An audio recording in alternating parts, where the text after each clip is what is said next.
The Autumn Budget 2025 did not announce a new inheritance tax rate.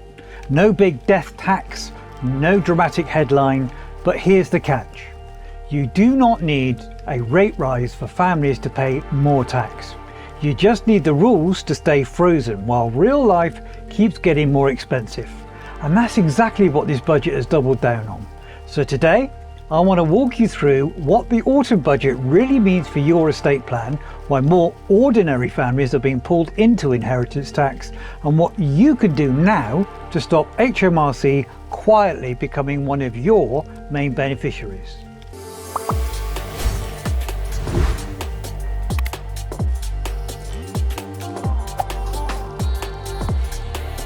Hi, I'm Jim from ELM Legal Services.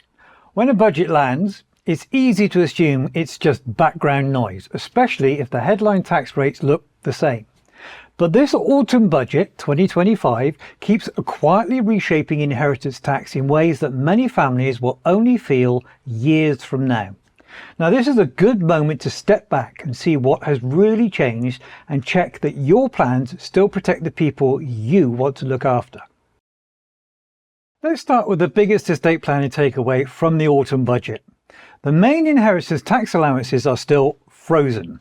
These allowances are the tax-free amounts you can leave behind when you die before inheritance tax applies. Now, the budget extended that freeze again until 2031. And here is the bit most people miss. The Nil Rate Band has already been frozen at $325,000 since April 2009. The residence Nil Rate Band has been frozen at $175,000 since 2020. Both are now confirmed to stay frozen until at least the 5th of April 2031. And by that point, the main threshold would have stood still for 22 years, and the residence threshold for around 11.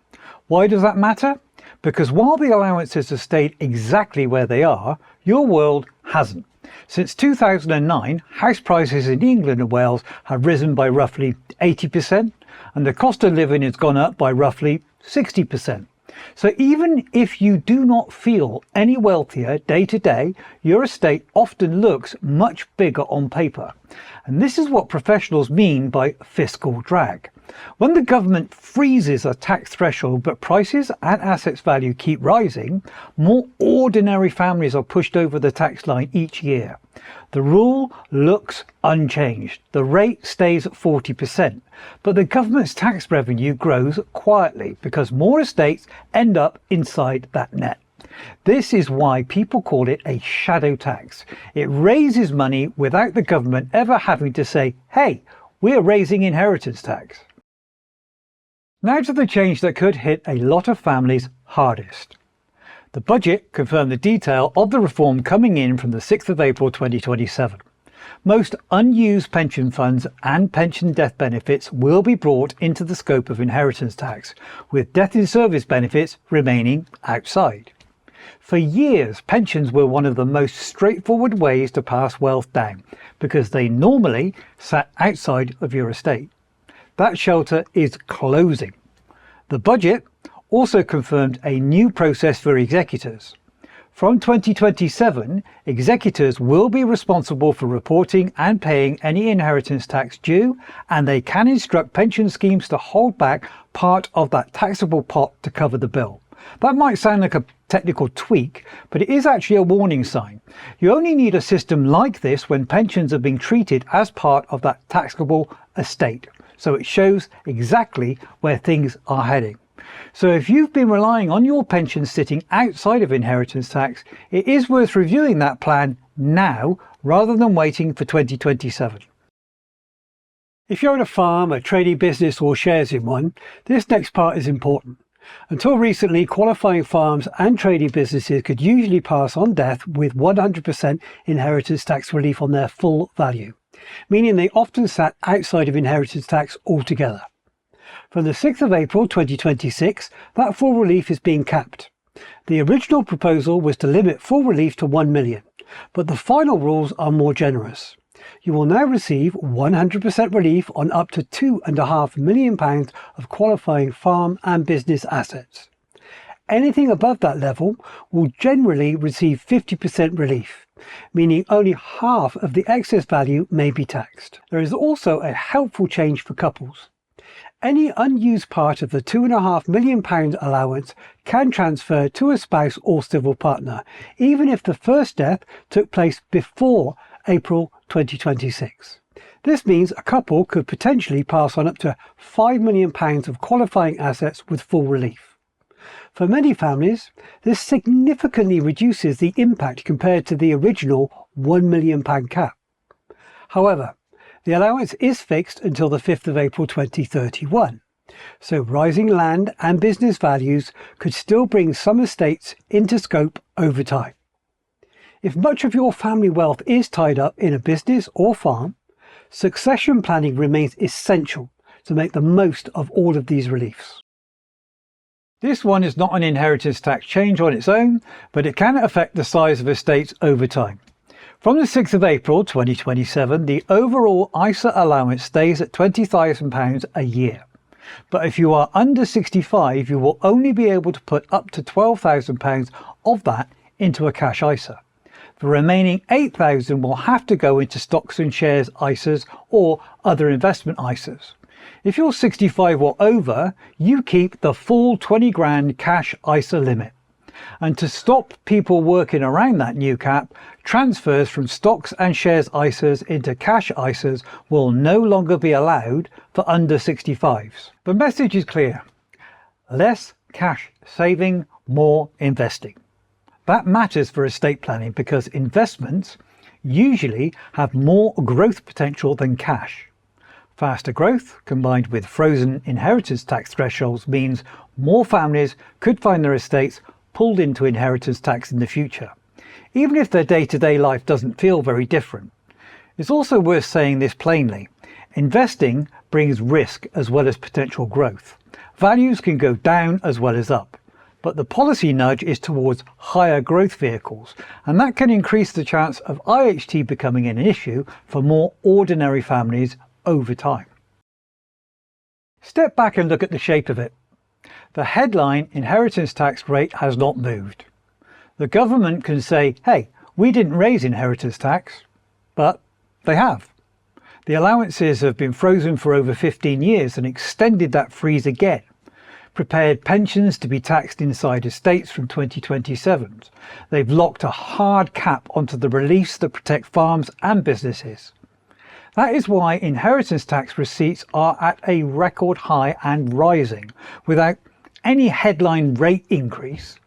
More estates are in scope because the threshold has been held down while values rise. You do not have to like that. Most people don't.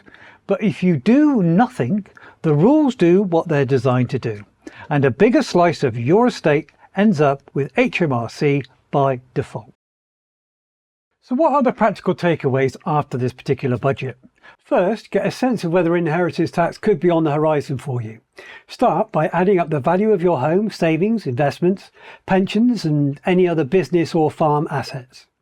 For estates made up mainly of property and savings, inheritance tax often starts to become relevant once a single person's estate is around £500,000 or a couple's estate is around £1 million. Farm and business assets follow different rules. Qualifying assets can benefit from 100% relief up to £2.5 million, with 50% relief above that. And couples can now pass on up to £5 million with full relief between them.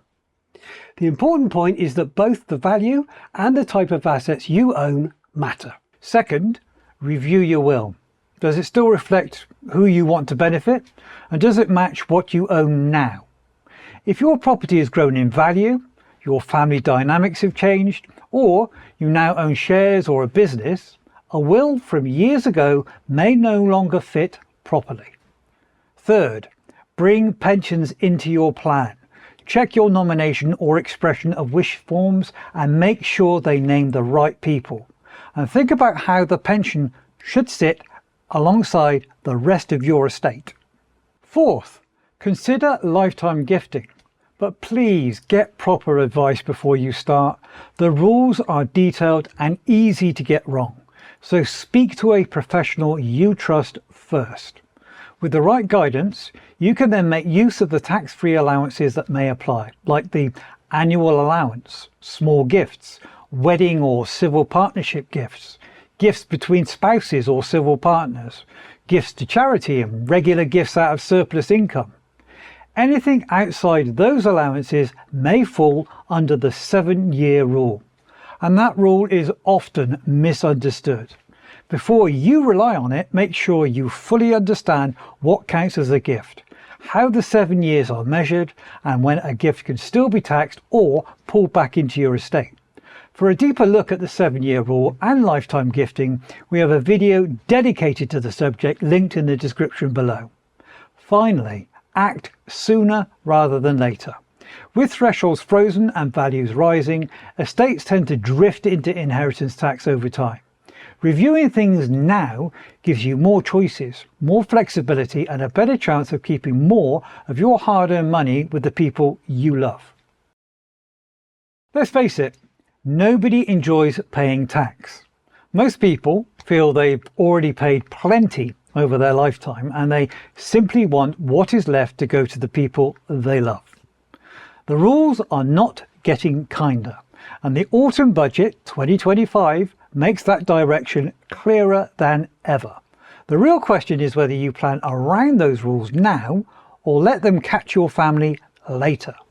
We are not here to tell you there is only one right way to do this, but we do think this is a good time to get proper advice. Speak to a professional you trust, whether that's us at ELM Legal Services or someone else. The most important thing is not to leave it until it's too late. Here at ELM, we help families across England and Wales put clear estate plans in place that fit their situation and work with the rules. So more of what you've worked for stays with the people you choose. If you would like to talk things through, there is actually a link in the description to book a free, no obligation chat with one of our specialist estate planners. If this has been helpful, please like the video, subscribe to the channel and share it with someone who might need a nudge to plan ahead. Remember, a little planning today can make a big difference tomorrow. So until the next time then, stay safe, stay informed and stay tuned.